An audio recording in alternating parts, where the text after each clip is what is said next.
Здравствуйте, дорогие зрители! Добро пожаловать на мой канал! Сегодня готовим очень легкий в приготовлении домашний торт «Черный принц». Коржи хорошо пропитываются кремом и становятся влажными и сочными. Это отличный торт, который подойдет и для праздника, и для чаепития в будни. Займемся приготовлением шоколадного бисквита на кефире. Рецепт очень простой, для его приготовления нам даже не понадобится миксер. Тесто готовится быстро, поэтому сразу включаем духовку на разогрев. Температура 160-170 градусов. Подготовим сухие ингредиенты. Соединяем муку, разрыхлитель, соду и какао-порошок. У меня алкализованный. Просеиваем через сито, разминая все комочки. Теперь добавляем щепотку соли. Хорошо перемешиваем до равномерного распределения всех ингредиентов и пока убираем в сторону. В отдельную емкость помещаем яйца. Добавляем сахар и перемешиваем венчиком до однородности около 1 минуты. Добавляем слегка подогретый кефир.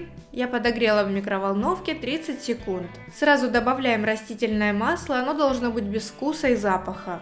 И снова перемешиваем до растворения сахара. За счет теплого кефира сахар быстро растает. Когда сахар растаял, объединяем сухие ингредиенты с жидкими и замешиваем гладкое однородное тесто без комочков. Выпекаем в форме диаметром 22 см. У меня раздвижное кольцо, которому я сделала донышко из фольги и сразу установила на противень. Переливаем тесто в кольцо, ставим в заранее разогретую духовку и выпекаем при температуре 160-170 градусов приблизительно 50-60 минут на режиме вверх-вниз без конвекции. Первые 30 минут духовку открывать нельзя, иначе бисквит осядет и больше не поднимется. Готовность проверяем тестом на сухую деревянную палочку, не вынимая бисквит из духовки. После прокалывания центра бисквита она должна выходить сухой. Даем бисквиту остыть в форме, а затем снимаем фольгу и вырезаем бисквит из кольца. Остывший до комнатной температуры бисквит заворачиваем в пищевую пленку и убираем в холодильник хотя бы на 6 часов, чтобы влага в нем равномерно распределилась. Идеально оставить на ночь. Приготовим сливочно-сметанный крем. Сначала отвесим сметану, чтобы сделать ее гуще. Если ваша сметана имеет жирность 30% и более, то ее можно не отвешивать, а сразу использовать для крема. Берем глубокую емкость, устанавливаем на нее сито или дуршлаг и застилаем марлей, сложенной в несколько слоев. Можно использовать обычное хлопчатобумажное полотенце. Выкладываем сметану, у меня здесь 500 граммов сметаны жирностью 20%. И складываем концы марли. Сверху кладем тарелку и какой-нибудь небольшой груз. Убираем эту конструкцию в холодильник минимум на 6 часов. После того, как со сметаны стекла лишняя сыворотка и частично впиталась в марлю, должно остаться приблизительно 350 граммов густой сметаны. В зависимости от исходной жирности может остаться чуть больше или меньше.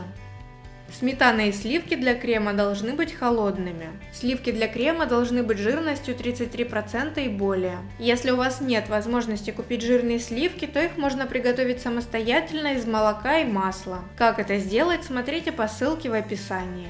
Или приготовьте крем для торта полностью из сметаны. Ссылка на сметанный крем также в описании.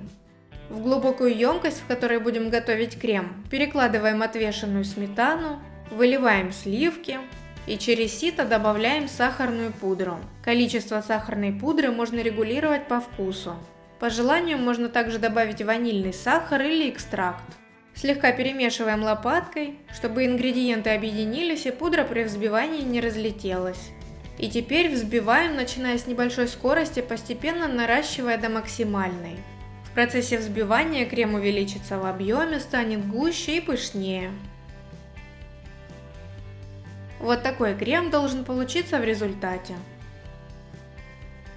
Приготовим пропитку для торта. В небольшой ковшик переливаем воду, высыпаем сахар и доводим на плите до кипения и полного растворения сахара. Теперь добавляем ром или коньяк, перемешиваем и пропитка готова. Когда бисквит отлежался, срезаем верхушку и разрезаем оставшуюся часть бисквита на 3 коржа. Если совсем нет времени ждать, то можно резать и сразу, просто бисквит будет сильнее крошиться. Верхушку бисквита превращаем в крошку при помощи обычной терки. Вот такая бисквитная крошка должна получиться. Она нам нужна для обсыпки торта. Приступаем к сборке торта. Смазываем подложку или блюдо небольшим количеством крема и укладываем первый корж. Если вы собираете торт на подложке или на блюде, на котором будете подавать торт, то можно защитить его отрезами пергаментной бумаги, чтобы после обсыпки крошкой блюдо осталось чистым. Для удобства устанавливаем раздвижное кольцо, а внутри прокладываем ацетатную пленку. Затягиваем кольцо по диаметру коржа и фиксируем. Но в принципе этот торт можно собирать и без кольца. Слегка пропитываем бисквит. Алкоголь в пропитку добавлять не обязательно, можно его просто исключить или заменить ванильным сахаром или экстрактом.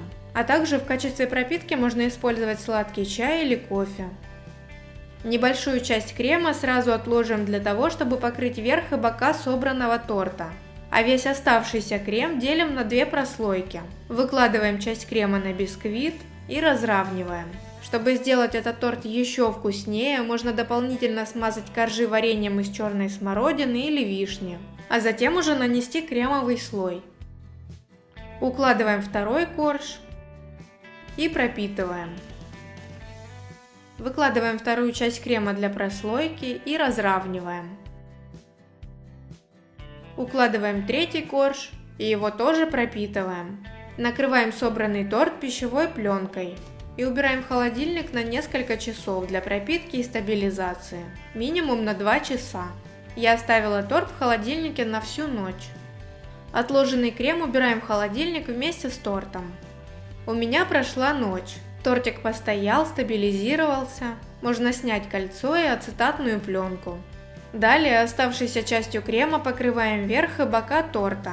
Сильно выравнивать не нужно, достаточно будет просто, чтобы весь торт оказался под слоем крема. И посыпаем торт подготовленной бисквитной крошкой. Закончив обсыпать бисквитной крошкой, можно убрать бумагу, и в результате подложка остается абсолютно чистой. И теперь можно так и оставить, а можно украсить торт по своему желанию. Я украсила вот такими шоколадными украшениями, белой глазурью. Добавила несколько перламутровых кондитерских бусин и слегка посыпала сахарной пудрой. И вот такой замечательный домашний торт получается в итоге. Наконец-то можно его разрезать и посмотреть, какой он внутри. Нежнейший сливочно-сметанный крем в сочетании с шоколадным бисквитом – это очень вкусно. Делитесь в комментариях своими мыслями об этом рецепте и подписывайтесь на мой канал. А сегодня на этом все. До встречи в новом видео.